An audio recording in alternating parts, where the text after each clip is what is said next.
రీసెంట్‌గా మహారాష్ట్రలో జరిగిన ఒక ఇన్సిడెంట్ అయితే ఏదైతే తల్లిదండ్రులు మరియు వాళ్ళ కొడుకు హిల్ మీద దూకి చనిపోవడం అనేది చాలా బాధాకరం.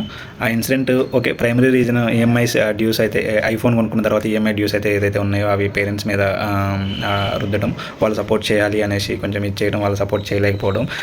అంటే లోపలికెళ్తే ఇంకా ఇంకా ఏమి రీజన్స్ ఉంటాయో ఏంటో మనకు తెలియదు. బట్ ఆ విషయం నుండి మనం నేర్చుకోవాల్సింది ఏంటంటే ఒక వస్తువుని ఎలా చూడాలి, మనుషులకి ఎలా వాల్యూ ఇవ్వాలనేది మనం తెలుసుకోవాలి.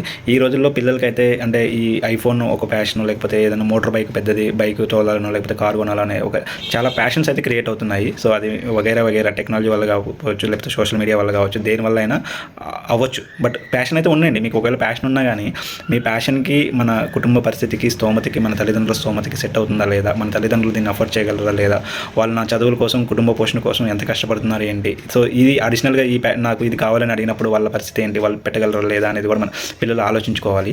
సో అప్పుడే మీరు కుటుంబానికి మీరు హెల్ప్ చేసిన వాళ్ళు అవుతారు. అంతేగాని ఆల్రెడీ కుటుంబం పోషణ కష్టమవుతున్న టైంలో, మిమ్మల్ని చదివించడానికి ఇంకెక్కువ కష్టపడుతున్న టైంలో మీరు మళ్ళీ మాకు అడిషనల్గా ఇది కావాలి అది కావాలని అంటే వాళ్ళు ఎక్కడికి వెళ్ళి తెస్తారనేది కూడా ఆలోచించాలి.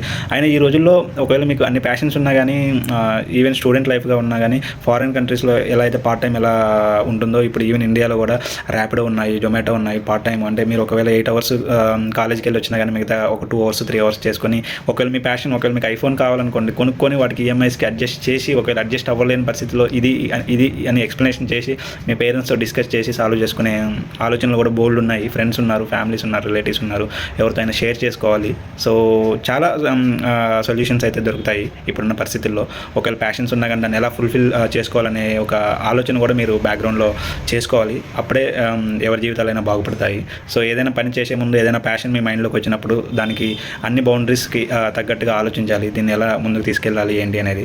సో ఇలాంటి సంఘటనలు ముందైనా జరగొద్దు. అంటే వస్తువుల కోసం, బైక్ కోసం, లేకపోతే ఐఫోన్ కోసం, లేకపోతే కారు కొని లేదనో, లేకపోతే ఇంకేదైనా చేయలేదనో అయితే ఇలాంటివి జరగొద్దని కోరుకుంటూ ధన్యవాదాలు. థ్యాంక్స్.